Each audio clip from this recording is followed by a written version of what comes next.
For the second day today, our cover story is Boeing, a plane manufacturer that has put lives in danger to save cost. The Ethiopian airline crash has thrown some shocking details.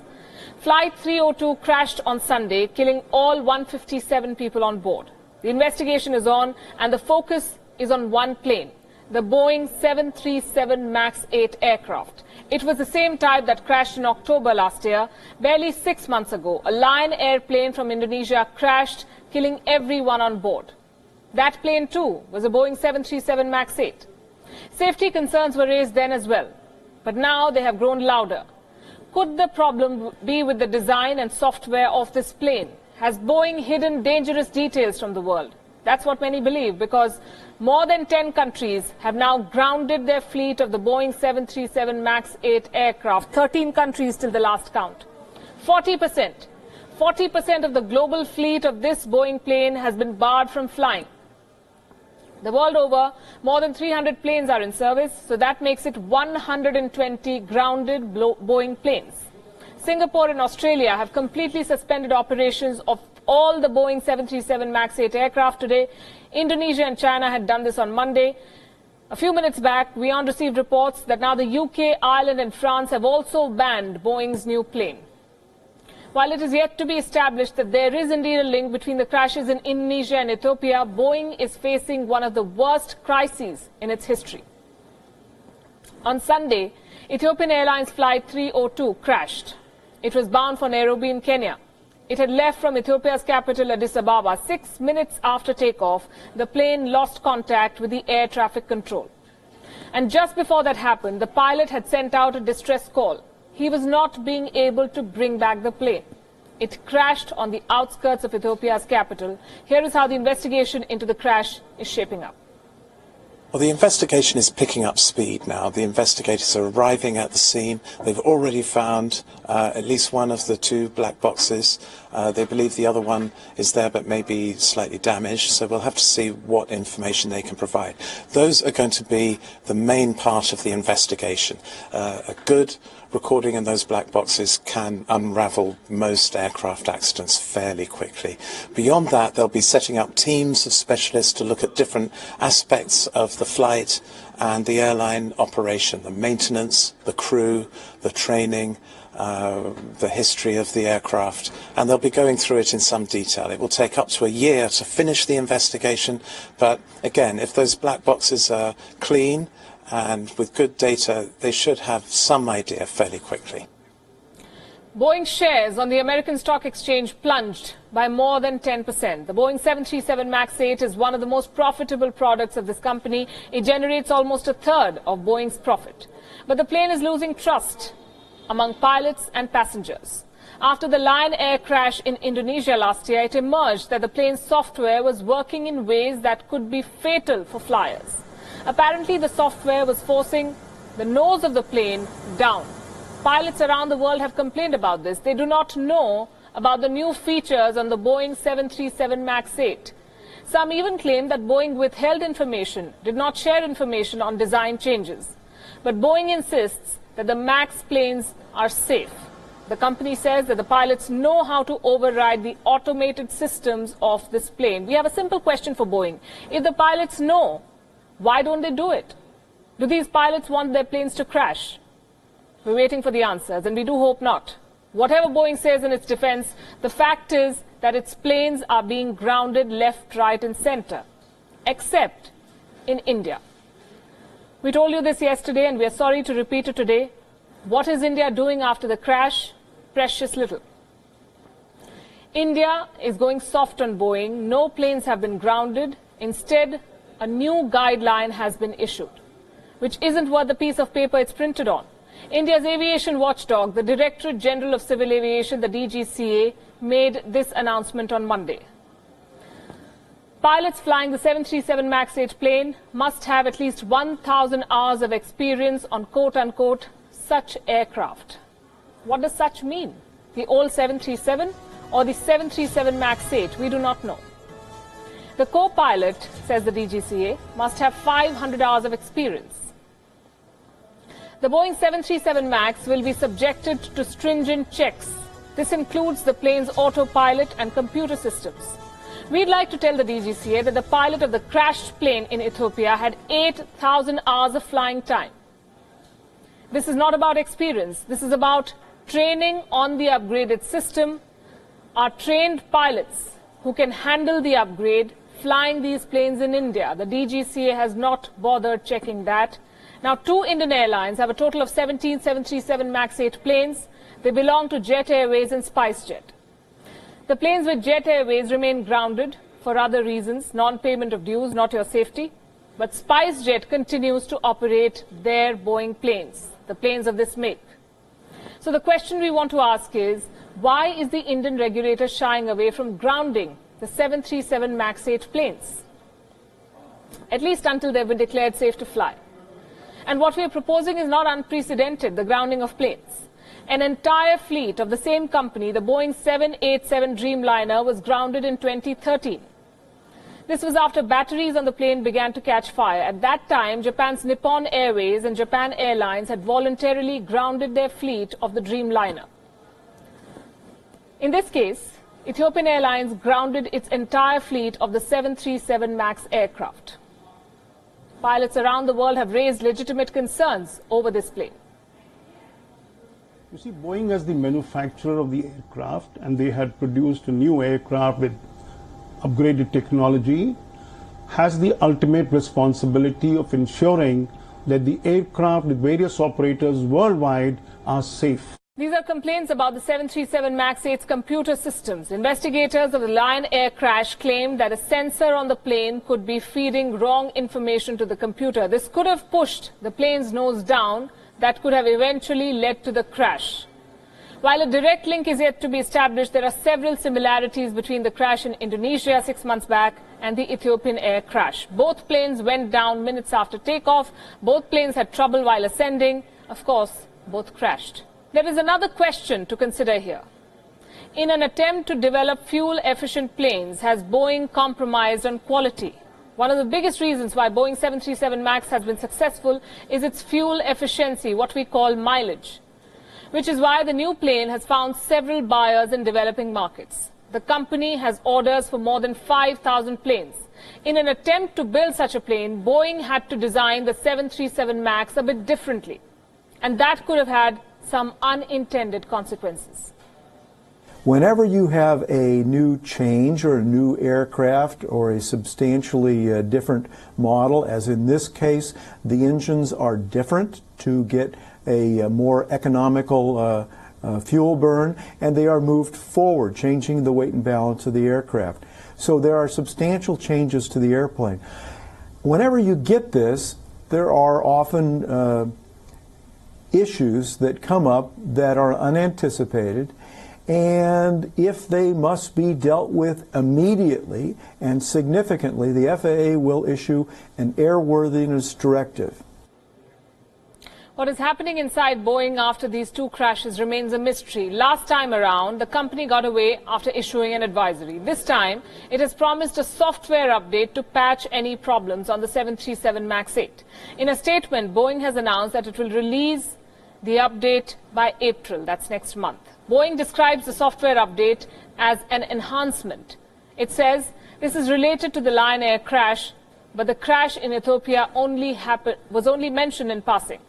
As Boeing maintains a shield around its planes, several regulators around the world are relying on the assessment of America's Federal Aviation Administration, the FAA, their aviation watchdog. So far, they say that Boeing's planes are safe to fly, the American watchdog. But that is just one assessment. People around the world are looking at Boeing with a magnifying glass now, also its record. China has taken a firm stance. Beijing will not allow Boeing planes to fly until they are declared safe. With regard to when the Chinese side will lift the ban, the notice of the CAAC has clearly stated that they will ask Chinese aviation companies to lift ban on commercial operation of Boeing 737 MAX 8 unless they are assured by the US Federal Aviation Administration and Boeing company that they have taken related measures to guarantee safe travel. So it is hard to give a detailed timetable before we get a reliable guarantee in case of any safety risks. I think it is also a responsible attitude to all passengers. Within America, Boeing is facing intense scrutiny.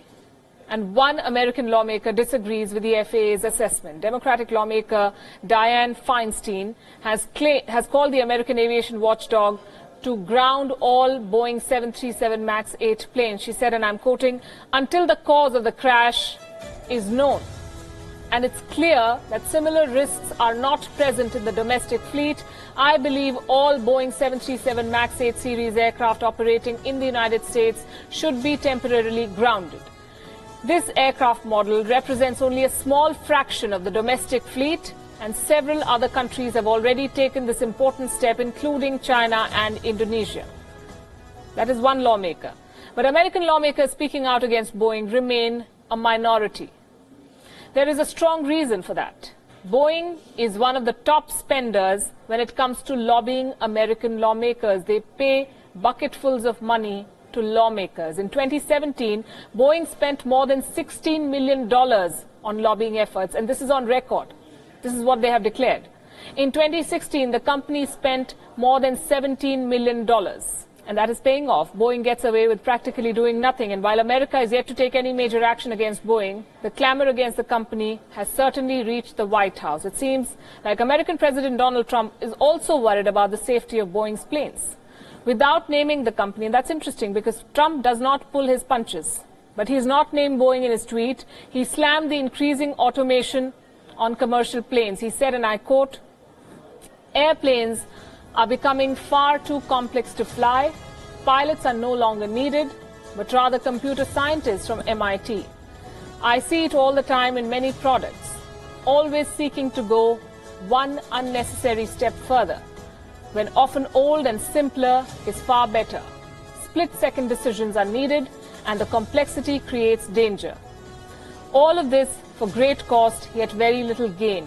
I don't know about you, but I don't want Albert Einstein to be my pilot.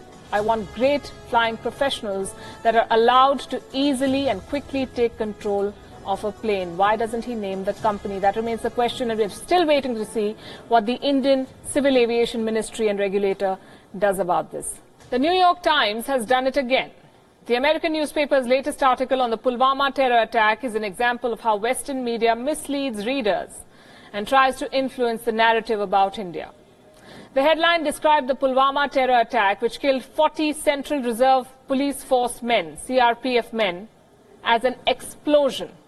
It said, "In India's election season, an explosion interrupts Modi's slump."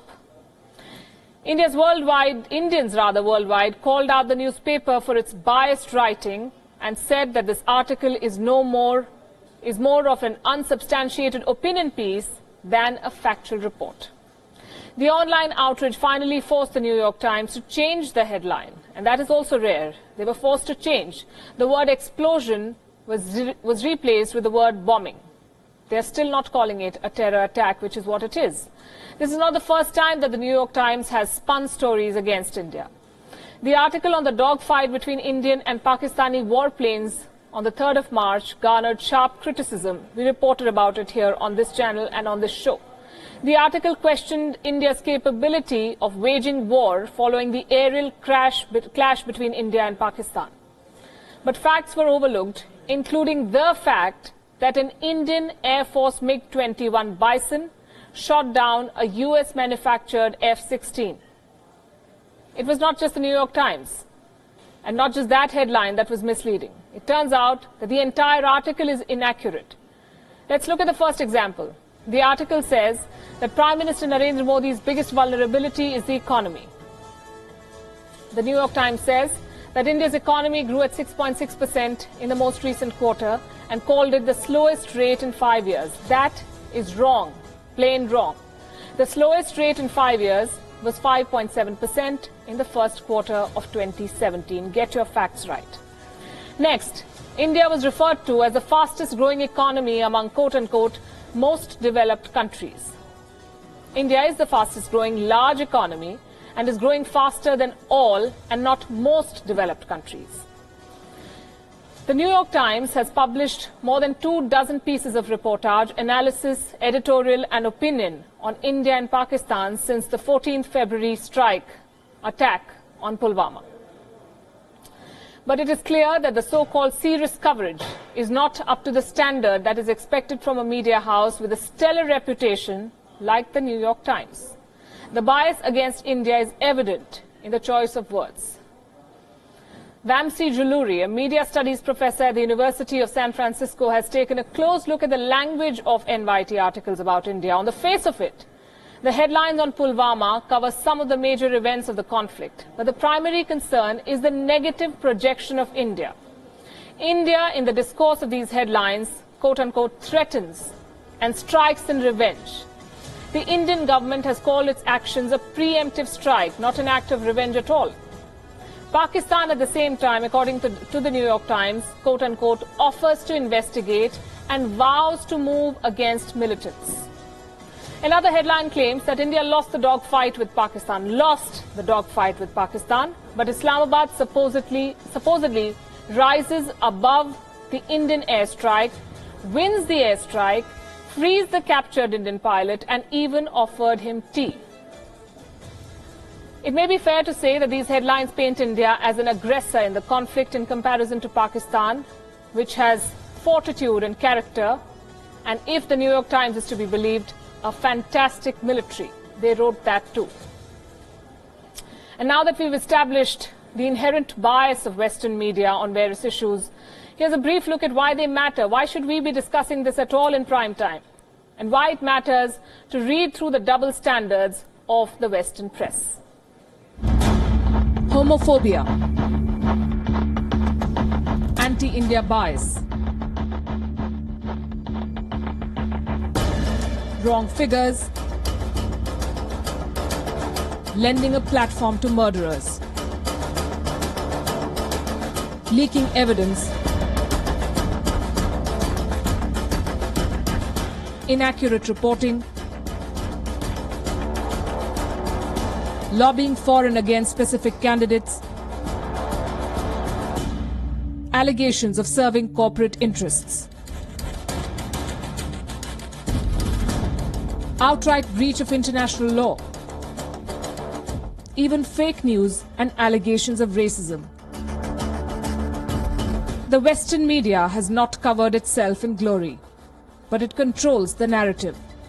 It also has the first mover's advantage. Experts say that the emergence of global media is a fairly recent phenomenon. Those with history and established credentials have huge pockets of influence because they have the reach, they have the access, and they have a dedicated consumer base. They live on the back of a rich monetary base. $167.6 crore in 2017. That's the revenue of the New York Times. $70.9 crore. The Washington Post.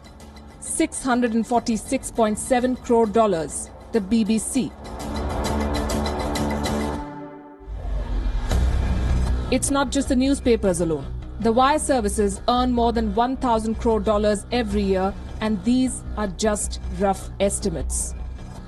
Some of those wire agencies even published the number of victims in the Pulwama airstrikes, and some others said that there had been no impact, both without proof, without accountability. The money and the reach of the English language gives these outlets a huge edge and presence in foreign countries which they manipulate in their favor. As access to the internet increases, more and more people use these websites. This enables these news outlets to propagate their bias. It's all right for a media house to have an editorial view. It's not all right to pass opinion as reports. It's not okay to be hypocritical. Media research shows that even in the case of mass shootings, the language used to identify a black varies from the words used to identify a Muslim or an Afro-American. This racial bias is persistent. A white gunman is generally called a lone wolf. A non-white is often referred to as a terrorist acting alone. Motivations of murderers are also given a racial angle. The Western media has qualms about showing the blood of a white man. Do you remember seeing the remains of any victim after 9/11? They never showed any. But they do not think twice before showing photographs of Africans in abject poverty and malnutrition because sensibilities come with a color code. And above all is the creation of stereotypes. The media elite is happy to pick sides when it comes to conflicts unrelated to them. Be it the India-Pakistan conflict, or the Sri Lankan ethnic conflict, or the crisis in South America or Africa. And most of the time it is done with hidden agendas. Even their support or opposition to political parties or views are custom designed to serve their self-interest. Countries that serve vested business interests are projected positively, while others are earmarked for criticism. They're also involved in force-feeding views about countries, leaders and events. They race at every chance to speak about Africa's leaders or India's caste complexities, often tagging traits to countries. But little do they speak about exploitation, racism, homophobia, anti-Semitism and apartheid at home. And that is why it is important to question their propaganda. Bureau Report, Wion, World is One. Now here's a story that's developing this week. India has reached out to several countries to designate Jaish-e-Mohammed chief Masood Azhar as a global terrorist by the United Nations. The clock is ticking. The deadline for the UN Security Council Sanctions Committee's act ends in 48 hours. India's efforts come weeks after the Pulwama attack in which 40 CRPF men were killed. India has since launched airstrikes on terrorist camps of the Jaish-e-Mohammed in Balakot in Pakistan, preemptive strikes based on intelligence. India has already reached out to the US, Saudi Arabia, the UAE and Turkey. The US has backed India's efforts. The issue featured in last night's meeting between India's Foreign Secretary Vijay Gokhale and US Secretary of State Mike Pompeo. During this meeting, both India and the US called on Pakistan to act against terror and dismantle the terrorist infrastructure on Pakistani soil. Besides the US, Britain, Russia and France have already issued their support to India in the matter. But the role of China is crucial. So far, Beijing has stood in India's way to get Masood Azhar sanctioned. And today, China issued an ambiguous statement on this issue. On the 2067 committee, the Sanctions Committee, China said that it has adopted a responsible attitude and that a solution was possible only through responsible discussions. China also insisted that its stance on this issue is consistent and clear. The country wants to mediate between India and Pakistan. New Delhi is not going to engage in talks over terror. And New Delhi has maintained that Kashmir is a bilateral issue. There is no scope for third-party mediation. It is India's position that talks and terror will not go hand in hand. Besides, China may be just protecting its business interests, particularly ensuring the safety and security of its much-hyped China-Pakistan Economic Corridor, CPEC. For years, India has been stepping up the heat on the terror outfit Jaish as well as its chief, Masood Azhar. China had put a technical hold in 2008, in 2016 and then again in 2017. On all three occasions, India pushed for the terrorists listing. If India manages to get Masood Azhar designated as a terrorist by the United Nations Committee, it will be a diplomatic accomplishment to say the least.